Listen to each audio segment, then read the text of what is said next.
o uso irracional do antibiótico, vamos chamar assim, esse abuso que a gente está vendo no dia a dia, hoje muito melhor do que já foi no passado recente, né, com a necessidade hoje da compra do antibiótico nas farmácias com receita médica exclusiva, não se pode teoricamente comprar antibiótico sem receita médica, isso melhorou. Mas o que acontece é que nós, médicos, prescrevemos o antibiótico sem muito critério. É claro que isso não é a regra, existem, né, médicos que prescrevem muito corretamente os seus antibióticos, mas isso se dá de maneira geral e fora dos grandes centros, principalmente a prescrição muito solta, muito fácil do antibiótico para condições que às vezes não são realmente indicados.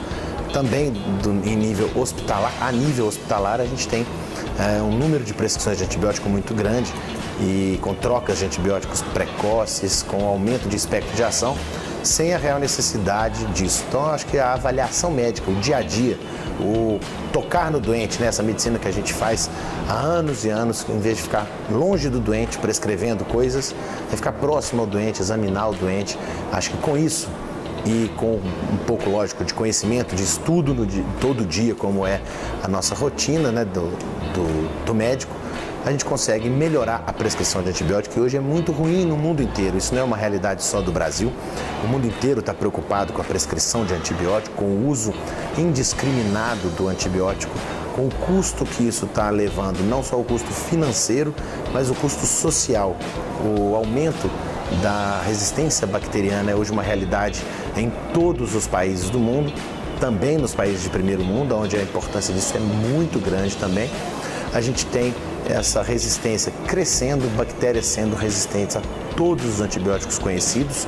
Então a gente está vivendo realmente uma crise de antibiótico, uma crise de resistência bacteriana com o aparecimento de superbactérias causando aí infecções graves de difícil tratamento.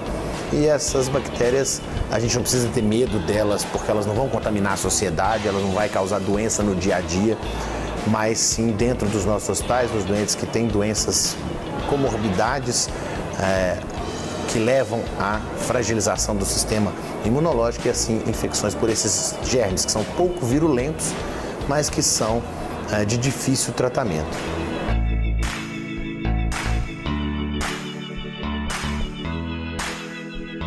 Agora, o antibiótico utilizado no domicílio, o antibiótico ambulatorial, o antibiótico utilizado na lavoura, utilizado nos gados, isso tudo leva a uma resistência bacteriana que vem aumentando muito na comunidade.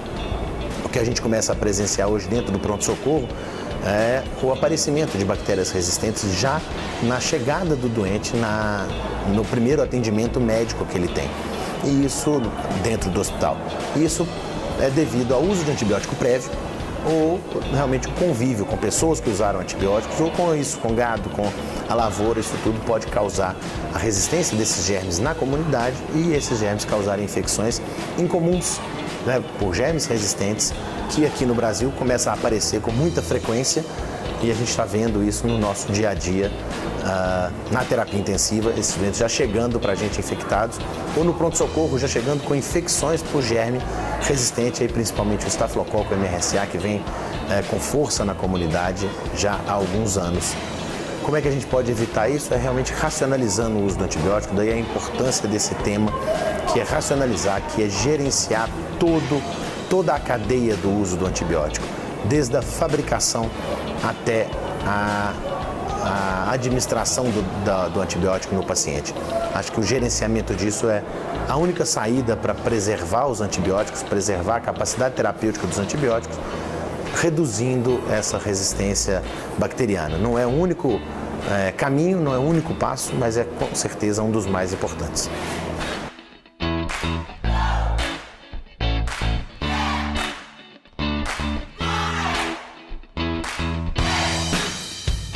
Não existe um sintoma diferente, não existe nenhum sinal de alerta, nenhum sinal de alarme que nos leve a pensar num germe multiresistente no pronto-socorro. As infecções, elas são, do ponto de vista de manifestação, muito parecidas. Uma pneumonia por um germe multiresistente não necessariamente é uma pneumonia mais grave do que uma pneumonia causada por um pneumococo da comunidade. O que acontece é a dificuldade do tratamento e, claro, a mortalidade maior quando você está diante de um germe multiresistente.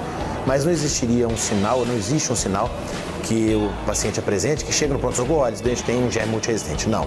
O que acontece é que a gente precisa conhecer a epidemiologia desse doente, de onde ele vem, do uso prévio de antibiótico nos últimos dias, nos últimos 90 dias, se ele esteve internado ou não, se foi submetido a algum procedimento médico, cirúrgico ou não, nesses últimos 90 dias, se ele teve contato com cuidados de saúde, se é um paciente que é cuidado pelo sistema de saúde, o doente em hemodiálise, o doente que faz aplicação de insulina, o diabético, esses doentes sim, com epidemiologia positiva para germes resistentes ou multiresistentes, aí sim, na hora de selecionar o antibiótico, você deve aventar ou pensar na possibilidade de um antibiótico que vá cobrir esses germes, porque o doente tem fatores de risco, eu tenho epidemiologia positiva para resistência bacteriana, mas não existe um sinal clássico para isso.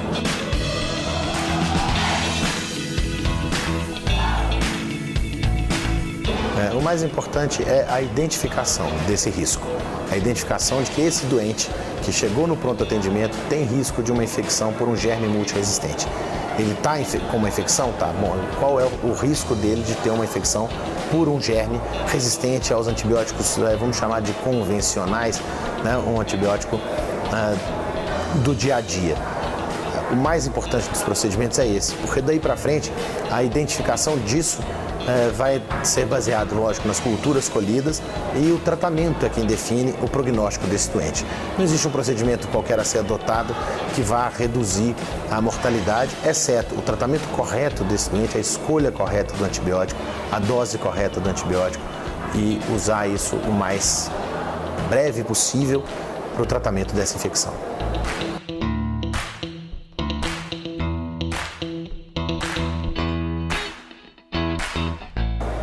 Perfeito, lavar as mãos.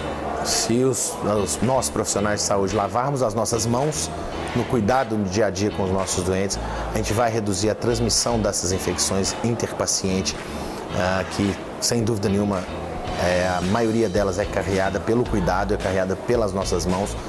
Então, o mais importante de todos os aspectos na prevenção dessas infecções é a lavagem das mãos, tanto dentro quanto fora do hospital, em toda a cadeia de cuidado médico.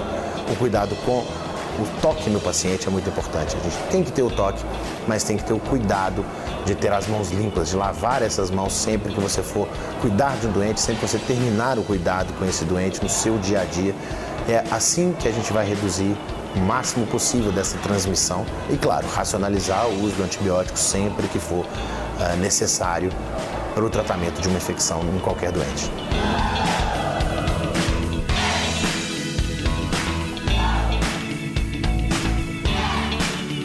O mais importante aqui é esse recado que a gente quis deixar com essa palestra, com essa aula, que é a gente não usar antibiótico para aliviar a consciência. E toda vez que usar antibiótico, ter a consciência pesada de que está fazendo. Estamos fazendo certo, eu estou fazendo da melhor forma possível, o meu doente precisava do uso, eu acertei o antibiótico, é essa a dose, é esse o meu paciente, isso tudo está correto, o que eu estou fazendo, eu já posso deixar de fazer, ele já melhorou, eu não preciso mais do antibiótico. Eu acho que pensar no antibiótico é um grande aliado no tratamento, é base do tratamento de qualquer infecção, mas ele tem que ser muito bem utilizado, racionalizado e, sempre que possível, retirado dos tratamentos onde ele não é necessário. E, mais uma vez, a lavagem das nossas mãos, que eu acho que todo infectologista, eu não sou infectologista, sou clínico, intensivista, bate muito nessa tecla, todo infectologista, pela importância de que é a higiene das mãos.